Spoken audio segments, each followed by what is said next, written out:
नमस्कार, सुप्रभात, जय हिंद, जय भारत। चलिए जिंदगी के एक नए सफर में चलते हैं और अपने सपनों को हम एक नई ऊंचाइयों पर लेकर चलते हैं। दोस्तों, एक बहुत ही सुंदर सी कहानी है, एक बहुत ही प्यारी सी भगवान बुद्ध की कहानी है। उस कहानी की ओर चलते हैं।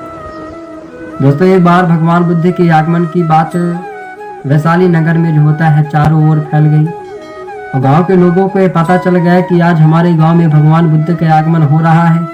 गांव के लोग बड़े प्रफुल्लित होते हैं, बड़े आनंदित होते हैं और उत्साह पूर्वक ये सोचते हैं कि आज तो हमारी इस वैशाली पर भगवान बुद्ध के चरण पड़ने वाले हैं।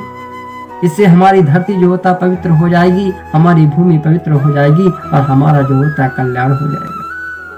भगवान बुद्ध जैसे ही वैशाली नगर में प्रवेश करते हैं, गांव के सभी लोग, राजा लोग उनका खूब स्वागत और सत्कार करते हैं और स्वागत सत्कार करने के बाद भगवान बुद्ध वैशाली नगर के ग्रामीण जनों को, वहां के लोगों को उपदेश देने लगते हैं। उनको धर्म में चलने की बात बताते हैं, सत्य की राह पर चलने की बात बताते हैं और इस प्रकार से वहां के निवासियों का, वहां के वैशाली नगर के लोगों का उद्धार कर रहे हैं।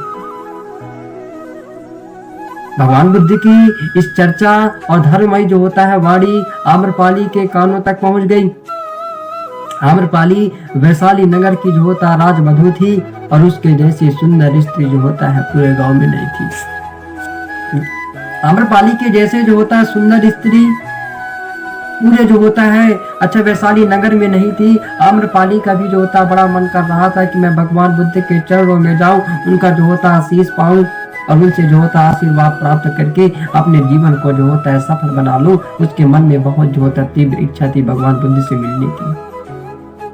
आम्रपाली ने एक बार ऐसे ही अपना समय निकालकर भगवान बुद्ध के आश्रम में जाती है और उनको दूर से देखकर जो होता नमस्कार करती है और जैसे उनके पास पहुंच जाती है उनके चरणों को स्पर्श करती है और कहती है, भगवान, मैंने आपके दर्शन को प्राप्त करके मेरा जीवन धन्य हो गया, मेरा जीवन जो होता पवित्र हो गया। आप मेरा जीवन जो होता मार्गदर्शन करिए, मुझे जो होता है आगे क्या करना है। भगवान बुद्ध वैशाली के सभी ग्रामीण जनों को और आम्रपाली को 1 से 2 घंटा तक उपदेश देते हैं। अंतिम में आम्रपाली भगवान बुद्ध से विनती करती है कि भगवान बुद्ध, मैं आपसे एक विनती करनी चाहती हूँ, यदि मेरी आप इस कृपा को स्वीकार कर ले तो मेरी जो होता है बड़े भाग्य जो होता है खुल जाएगी। भगवान बुद्ध कहते हैं कि अच्छा बताओ क्या बात है, क्या तुम जो होता है मेरे से करने चाहती हो। आम्रपाली कहती है कि भगवान, बात ऐसी है कि मैं जो होता है राजमहल में व्यस्त रहते हूँ, काम काजों में व्यस्त रहते हूँ, जिससे मुझे समय नहीं मिल पाता है और आप तो इतने से जो होता है साधनवान इंसान हैं, आप तो इतने साधनवान इंसान हैं, आप तो इतने जो होता है ज्ञानी इंसान हैं। यदि आप मेरे लिए जो होता है साधना कर देंगे तो मेरे जीवन का भी जो होता है कल्याण हो जाएगा। भगवान बुद्ध आम्रपाली की इन बातों को सुनकर थोड़ी देर तक शांत रहते हैं और उसके बाद वे आम्रपाली से कहते हैं कि अच्छा बताओ, तुम अपने जो होता है राजमहल में कितने दिए जलाती हो। तो आम्रपाली कहती है कि भगवान बुद्ध, मैं अपने राजमहल में बहुत सारे जो होता है दिए जलाती हूँ, जिससे जो होता है सारा महल जो होता है जगमगाता रहता है। तो भगवान बुद्ध कहना कि तुम ऐसा करना कि अब आज से जो होता है जितने दिए जलाती थी उससे 5 गुना बढ़ा देना, जिससे तुम्हारे जो होता है महल की रोशनी मेरे आश्रम तक जो होता है आ जाएगी, ताकि हमारे यहाँ भी जो होता है उजाला रहेगा और अंधकार जो होता है मिट जाएगा। तो आम्रपाली कहती है, भगवान बुद्ध, मैं तो ऐसा तो कर दूंगी, 5 गुना बढ़ा दूंगी, लेकिन कभी भी जो होता है मेरे महल का प्रकाश आपकी जो होता है आश्रम तक नहीं पहुंच सकता, क्योंकि आपका आश्रम और मेरा जो होता है महल बहुत दूर है और देखो उन दोनों के बीच जो होता है बहुत सारे घर हैं, इसलिए रोशनी जो होता है कभी भी नहीं आ सकती है।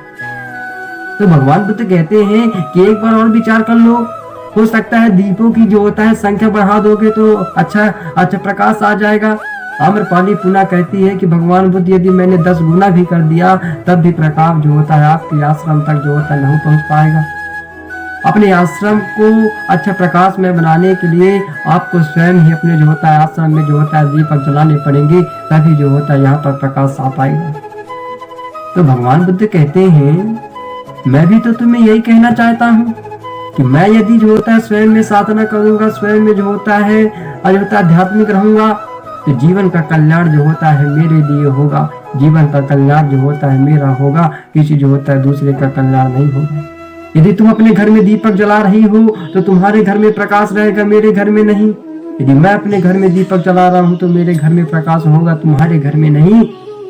इस प्रकार साधना भी जो होता है स्वयं से करनी पड़ती है। जो होता है स्वयं में साधना करता है उसी का जो होता है प्रकाश होता है, उसी का जो होता है देखो वह जो होता है नई दिशा की ओर जाता है। जैसे यदि तुम क्या होता है भोजन करोगी तो अच्छा भूख तुम्हारी मिटेगी, अच्छा किसी दूसरे व्यक्ति की नहीं। ऐसे ही जो होता है साधना होती है, ऐसे ही पवित्रता होती है। जो जितने का होता है स्वयं में साधना करेगा वही जो होता है आगे बढ़ेगा और उसी का जो होता है क्या होगा उद्धार होगा।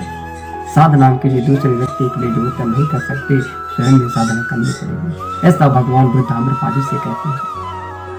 दोस्तों इसी के साथ हमें भी जो होता है स्वयं में सफलता चाहिए, स्वयं में ऊंचाइयां चाहिए, स्वयं में जो होता है समृद्धि चाहिए।